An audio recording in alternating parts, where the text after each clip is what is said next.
দীর্ঘ ৬ বছর পর দেশে ফিরছে সানি শিকদার। আজ থেকে ৬ বছর আগে সানি ভাইকে প্রপোজ করায় তার শক্ত হাতের থাপ্পড় খেয়েছিল সারা। সেই মানুষটি ৬ বছর পর দেশে ফিরছে শুনে পুরনো থাপ্পড়ে ব্যথা যেন আবারও জাগ্রত হলো। আচমকা হাত চলে গেল সারার ডান গালে। কি ভয়ানক দৃশ্য ছিল, ভাবতে গা শিউরে উঠে সারার। সারাকে নিজের ঘরে এইভাবে গালে হাত দিয়ে দাঁড়িয়ে থাকতে দেখে আরোহী ঘরে প্রবেশ করতে করতে রসিকতা কণ্ঠে বলে উঠল, কি রে সারা, পুরনো ক্ষত জেগে উঠল নাকি সানি ভাইয়ের আসার কথা শুনে? সারা নিজের গালে হাত ঘষতে ঘষতে রাগী সুরে বলে উঠল, মজা নিচ্ছিস শাকচুন্নি?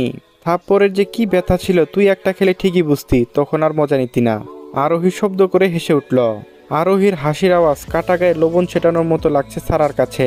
সারা বিরক্ত হয়ে বলে উঠল, দেখ আরোহী, তুই যদি মজা নেওয়ার জন্য এখানে আসিস তাহলে যা আমার ঘর থেকে বের হয়ে, মজা করার মতো মুড নেই আমার। আরোহী এবার নিজের হাসি থামিয়ে সারার কাছে এগিয়ে এলো। বিছানায় বসতে বসতে বলে উঠল, আরে রেগে কেন যাচ্ছিস বান্ধবী, আমি তো মজা করছিলাম। সারা বেশ রাগান্বিত কণ্ঠে বলে উঠল, মজা তো করবি, আমি তো জানি থাপ্পড়ের কি ব্যথা ছিল। বিয়াদব রাক্ষস লোক একটা, এতটুকু একটা মেয়ের গালে নির্মমভাবে হাত তুলে কেউ? আমি না হয় ছোট মানুষ ছিলাম, ভুল করতেই পারি, তিনি না বুঝে এভাবে মারবেন? কতটুকু বয়স ছিল, মাত্র 13 বছর বয়স। বান্ধবীদের ফালতু কথা আর এই হিন্দি সিনেমা দেখে কি অদ্ভুত ভূত চেপে বসেছিল মাথায়। এমন একটা রাক্ষসে প্রপোজ করতে গিয়েছিলাম আমি, বুঝলে কি আর এই ভুল করতাম? এখন সামনে আসলে তার ছায়াও দেখবো না আমি। রাগে গজগজ করতে করতে একশ্বাসে কথাগুলো বলল সারা। মেয়েটার কোনটা ছিল তীব্র ক্ষোভ। আরোহী শুধু মিটমিট করে হেসে সারার কথাগুলো শুনছিল। আরোহী মুচকে হেসে বলে উঠল, এতটা ভাবনিস না, যদি আবার সানি ভাইয়ের প্রেমে হাবুডুবু খাস। সারা তেরে এসে আরোহীর সামনে দাঁড়িয়ে আরোহীর দিকে আঙ্গুল তুলে ঝাঁঝালো কণ্ঠে বলতে লাগলো, নর্দমার পানিতে ডুবে মরুক, সারা জীবন কুমারী থাকবো, তবু এই রাক্ষসটার প্রেমে পড়বো না। যে মানুষ এতটুকু একটা বাচ্চার গায়ে হাত তুলতে পারে তার প্রেমে হাবুডুবু, তার ছায়াও দেখবো না আমি। আরোহী বলল, না প্রেমে পড়লেই ভালো, তোদের বাড়ির ছেলেগুলো যা গম্ভীর, বাপরে আমার তো এদের দিকে তাকাতেই ভয় লাগে। সারা বলে, আজ তো একটা জেলখানায় থাকে আমি, অসহ্য। সারা আর আরোহী খুবই ঘনিষ্ঠ বান্ধবী। আরোহীর বাড়ি খানবাড়ির বিশাল বড় বাড়ি পেরিয়ে আর দু একটা বাড়ি পেরোতে হাফ বিল্ডিং একটা ছোট বাড়ি। 2-3 মিনিট দূরত্ব হবে আরোহী খানবাড়ি থেকে। সারার জন্য প্রায় বেশ খানিকটা সময় থাকতে হয় খানবাড়িতে।